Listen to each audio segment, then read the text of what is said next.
Hello friends, welcome to my another YouTube blog. तो आज मुझे नहीं पड़े आउ गोटे नुआ रेसिपी।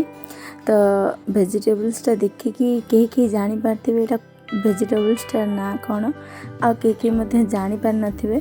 तो मुझे आज मु गोटे रेसिपी बनवाई जाऊँगी जोटा कि साउथ इंडियन से वेजिटेबल्स किंतु ओडिशा रे प्राय जगह मिले आउ को जगह मिले भी नहीं।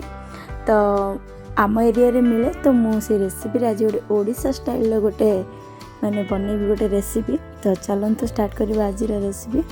तो वेजिटेबल्स नाटा हूँ ओल। तो आज मुझे ओलरे गोटे माने चटपटा भर्ता बनैबी। तो चलतु मुझे मान सहित सेयार करी मुझे कौन बनाऊँगी। तो फास्ट मुझे ओल नहीं आसी ओल को एमती काटी नहीं काटिकी तार चोपाटा को ये भलसे फास्ट क्लीन करनेबी। तो यही ओल भर्ताटा खाया पे बहुत ही टेस्टी लगे आ बहुत कम समय रे भी बनी जाए। तो आपण मैंने घर निहाती ट्राई करंतु। आ वीडियोटी आपण मानक जदि भल लागिबो ताले लाइक शेयर सब्सक्राइब करने पे बिल्कुल भी भूलिबेनी। और सब्सक्राइब कर सारिबा परे पाखरे थिबा बेल आइकन को निहाती प्रेस करंतु जा द्वारा सब वीडियो नोटिफिकेशन आपण मानक पाखरे पहुंची परिबो। तो चलंतु मु एठी ओलर चोपाटा को भलसे क्लीन करिकि एठी मु नै आसी। तो आपण मैंने ओलर चोपाटा को भलसे क्लीन करेंगे। चोपा रही बिल्कुल भी भल लगे।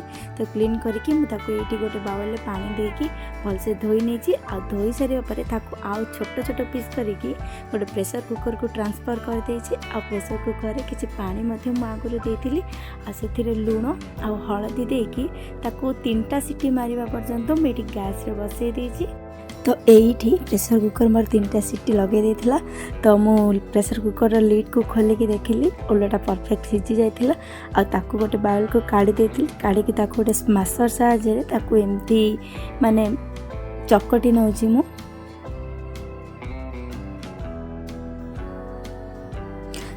भर्ता बनवाई मुझे नहीं जाइए 2टा सुखिला लंका आउ किछि रसुण।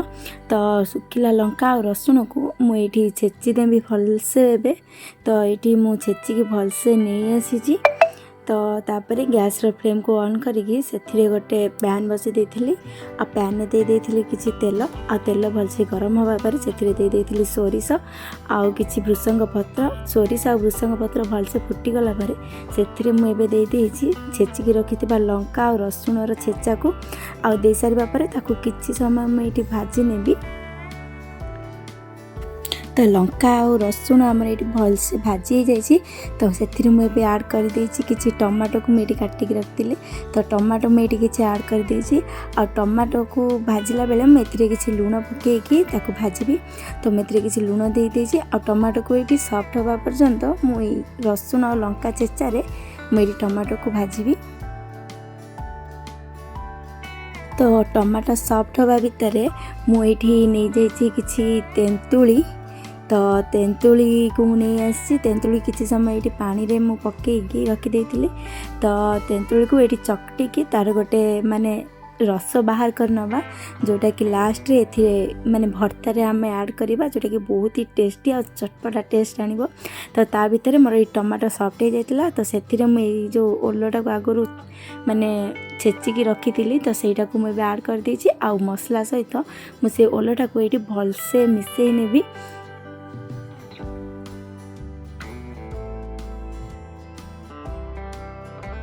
तो यही ओलटा को मु भलसे मसला सहित माने मिसई नहीं जाइए। लास्ट रे एथिरे मु ऐड कर देथिली जो तेंतुली को चकटी की रखी थी तार रसटा को मुझे ऐड कर देछि।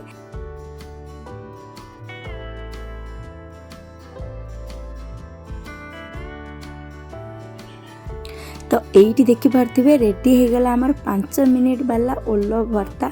तो यहाँ को आप पखाला सहित खाइबे बहुत ही टेस्टी लगे और बहुत ही चटपटा भी लगे बहुत ही बढ़िया लगे ओलर भर्ताटा। आपण मैंने घरे निहाती ट्राई करंतु। आपण मानक एरिया रे जदि ओल मिलुची तो निहाती ट्राई करंतु आ कमेंट रे मते शेयर करंतु ओल भर्ताटा आपन को केमती लागिला।